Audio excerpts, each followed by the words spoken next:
Contract relax और दूसरी हमारे पास आती है होल्ड रिलैक्स। कॉन्ट्रैक्ट रिलैक्स और होल्ड रिलैक्स को हम एक साथ पढ़ेंगे क्योंकि ये दोनों सेम है और थोड़े से इनके अंदर डिफरेंसेस हैं। तो इन दोनों टेक्निक्स का जो हमारे पास सबसे पहले एम आता है वो ये आता है कि कोई भी मसल जो है वो अगर टाइट है हमारे पास, टाइट मसल को हम हाइपरटोनिक मसल भी कहते हैं, कोई किसी भी टाइट मसल की जो हमने होती है रिलैक्सेशन करवानी होती है या लेंथनिंग करवानी होती है। अब एक मसल टाइट है तो फॉर एग्जांपल हम बाइसेप्स ले लेते हैं उसको, बाइसेप्स अगर टाइट है तो उसकी वजह से होने वाली जो मूवमेंट है वो रिस्ट्रिक्टेड होगी। तो इस केस में, इन दोनों केसेस में, यानी कॉन्ट्रैक्ट रिलैक्स और होल्ड रिलैक्स, इन दोनों में हम जो एग्जांपल लेंगे वो एल्बो फ्लेक्शन लेंगे कि जो एल्बो फ्लेक्शन है वो हमारी रिस्ट्रिक्टेड है। ये क्या मतलब, यानी कि उसका जो बाइसेप्स है, जो उसके एगोनिस्ट है, वो हमारे पास टाइट है। तब हम दोनों टेक्निक्स में हम देखेंगे बारी बारी कि ऐसे कौन कौन से हम वेज करें, ऐसे कौन कौन से मेथड्स लगाएं कि जिसकी वजह से ये जो बाइसेप्स है जो कि टाइट हुआ हुआ है, जो कि जिसका कॉन्ट्रैक्चर बना हुआ है ओवर कॉन्ट्रैक्टेड स्टेट में, इसकी रिलैक्सेशन हो जाए। ठीक हो गया, क्योंकि यही हमारा जो है एम है इन दोनों टेक्निक्स में। सबसे पहले मैं आपको ये बताती चलूँ कि इन दोनों टेक्निक्स के जो नेम्स हैं वो क्या शो कर रहे हैं। देखिए, कॉन्ट्रैक्ट रिलैक्स, कॉन्ट्रैक्ट रिलैक्स जो है, कॉन्ट्रैक्ट रिलैक्स और hold relax, relax word is common. ठीक हो गया, दोनों में ये चीज़ कॉमन है। अब हम पढ़ते हैं कॉन्ट्रैक्ट। कॉन्ट्रैक्ट का मतलब ये होता है कि इसके अंदर आपने आइसोटोनिक मूवमेंट करवानी है, यानी कि आइसोटोनिक कंट्रैक्शन करवानी है। आइसोटोनिक कंट्रैक्शन का मतलब है कि there is intention to move, यानी इसके अंदर मूवमेंट होगी। ठीक हो गया। और होल्ड का मतलब ये है कि इसके अंदर आपने आइसोटोनिक नहीं करवानी, यानी कि इसके अंदर कोई इंटेंशन नहीं होगी मूवमेंट की, मूवमेंट नहीं होगी, सिर्फ और सिर्फ हमने मूवमेंट को क्या करना है, होल्ड करना है। ये मैंने लिखा हुआ है होल्ड। ठीक हो गया, यहाँ पे हमने होल्ड करना है मूवमेंट को, और जहाँ पे मैंने लिखा हुआ है कि इंटेंशन टू मूव, के मूवमेंट जो है यहाँ पे हमने मूवमेंट परफॉर्म करनी है। अब हम जाते हैं इनके प्रिंसिपल्स की तरफ। तो सबसे पहले मैं कॉन्ट्रैक्ट रिलैक्स को डिस्कस करती हूँ। एम इज़ कॉमन, जो कि मैंने एक लाइन में लिख दिया। अब प्रिंसिपल्स यूज्ड जो हो रहे हैं इसके अंदर, सबसे पहले मैं कॉन्ट्रैक्ट रिलैक्स को डिस्कस कर रही हूँ।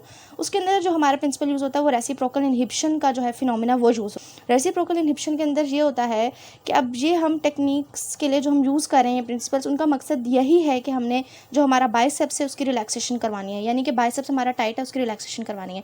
तो बाइसेप्स इज एगोनिस्ट, तो हमने इसके अंदर क्या करवानी होती है, आपको पता है जब एक मसल रिलैक्स करता है तो दूसरा कॉन्ट्रैक्ट करता है, चाहे वो एगोनिस्ट हो या एंटागनिस्ट हो, किसी एक को भी आप ले लें।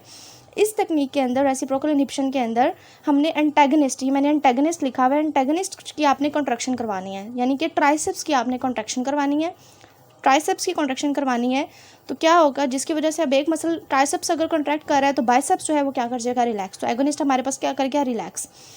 ठीक हो गया। अब इसका मेथड वही है कि इसको परफॉर्म कैसे करना है। इसको परफॉर्म इस तरह करवाना है कि पेशेंट जो है हम उसको कहेंगे कि उसने क्या करवाना है। रेसिप्रोकल इनहिबिशन में पहले बताया कि एंटागनिस्ट की कंट्रैक्शन करवानी है। एंटागनिस्ट क्या है, हमारे पास ट्राइसेप्स है, तो हमने क्या करवा देना है, ट्राइसेप्स की कंट्रैक्शन यानी कि एक्सटेंशन करवानी है। तो मैंने क्या करवा दिया, उसको पेशेंट को बोलना है कि एक्सटेंशन परफॉर्म करे, यानी एल्बो की एक्सटेंशन करे, यानी कि आइसोटोनिक कंट्रैक्शन ऑफ एंटागनिस्ट करवानी है, मूवमेंट होनी है अगेंस्ट मैक्सिमम रेजिस्टेंस, और थेरेपिस्ट जो है उसको रेजिस्ट करेगा उस मूवमेंट को। ठीक हो गया। और इसमें पॉइंट टू रिमेंबर ये है कि यहाँ पर इंटेंशन टू मूवमेंट है, इंटेंशन टू मूव है, यानी कि आइसोटोनिक का मतलब यही होता है, इसलिए यहाँ पे इस टेक्निक का नाम हो गया कॉन्ट्रैक्ट और रिलैक्स। तो मेथड क्या है फिर बता देती हूँ कि आपने पेशेंट से कहना है कि वो एल्बो की एक्सटेंशन करे, which is the isotonic contraction of antagonist, और उसके अगेंस्ट मैक्सिमम रेजिस्टेंस के अगेंस्ट करने, जो कि थेरेपिस्ट प्रोवाइड करेगा। और फिर बाद में पेशेंट को कहना है कि वो रिलैक्स कर ले। तो यहाँ मतलब कॉन्ट्रैक्ट किया और बाद में वो रिलैक्स करेगा, जिसकी वजह से इसका जो है वो नाम हो गया कॉन्ट्रैक्ट रिलैक्स। तो first point is isotonic contraction and second point is relax. ठीक हो गया। याद रखना है कॉन्ट्रैक्ट एंड रिलैक्स, यानी दो स्टेप्स हैं। सबसे पहले आपने कॉन्ट्रैक्ट का मतलब है कि आइसोटोनिक मूवमेंट करवानी है, यानी क्या, एल्बो की रेसिप्रोकल इनहिबिशन का फिनोमेना यूज होता है ना, तो मैं आपको बताती हूँ कि उसके अंदर क्या करना होता है। यानी आइसोटोनिक मूवमेंट पेशेंट करेगा और मैं उसको रेजिस्ट करूँगी, और उसके बाद पेशेंट जो है उसको मैं कहूँगी रिलैक्स करो। ठीक, अब इसमें जो हमारे पास फिनोमेना यूज होता है वो है रेसिप्रोकल इनहिबिशन।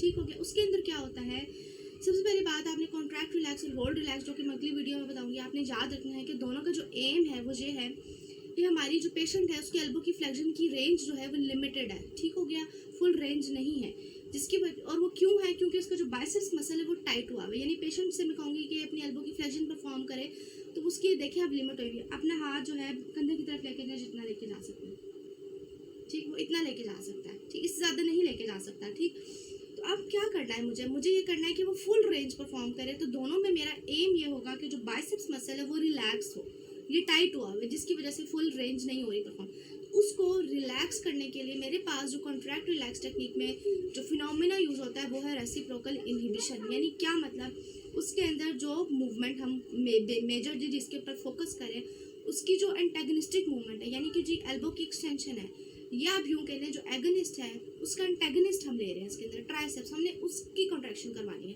यानी एल्बो की एक्सटेंशन क्या है, पेशेंट से परफॉर्म करे और मैं उसको रेजिस्ट करूँगी। ठीक हो गया।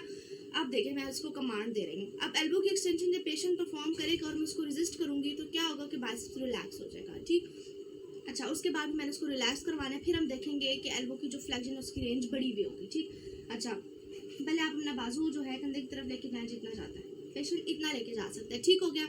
अब मैं उसको बोलूँगी कि यहीं से, ठीक हो गया, अब आपने अपना हाथ जो है घुटने की तरफ लेके जाना है, लेके जाएं जितना लेके जा सकते हैं। ठीक, पेशेंट इतना लेके जा सकते हैं। ठीक हो गया। अच्छा, अब आप देखेंगे कि दोबारा करके बताती हूँ आपको। चलें, पहले आप एल्बो की फ्लेक्शन करें, सॉरी मैं उर्दू में बोला ना, कमांड देनी है पेशेंट को। आपने अपना जो हाथ है जितना कंधे की तरफ लेके जितना जा सकता है, ठीक, इतना जा सकता है। अब आपने अपना हाथ घुटने की तरफ लेके जाना है और मैं आपको रोकूंगी। ठीक हो गया, पेशेंट इतना लेके जा सकता है। ठीक, समझ आ गई। अब देखेंगे हम कि अब उसके एल्बो की फ्लेक्शन, अब इसने पेशेंट ने रिलैक्स कर लिया, मैंने छोड़ दिया। ठीक हो गया। अब एल्बो की फ्लेक्शन की रेंज थोड़ी सी बड़ी भी होगी। अपना हाथ कंधे की तरफ लेकर जाए, अब इतनी बढ़ गई। ठीक हो गया, उसने थोड़ी बच्चा थोड़ा ज़्यादा कर दिया। ठीक, ये हमारे पास होगी कॉन्ट्रैक्ट रिलैक्स टेक्निक।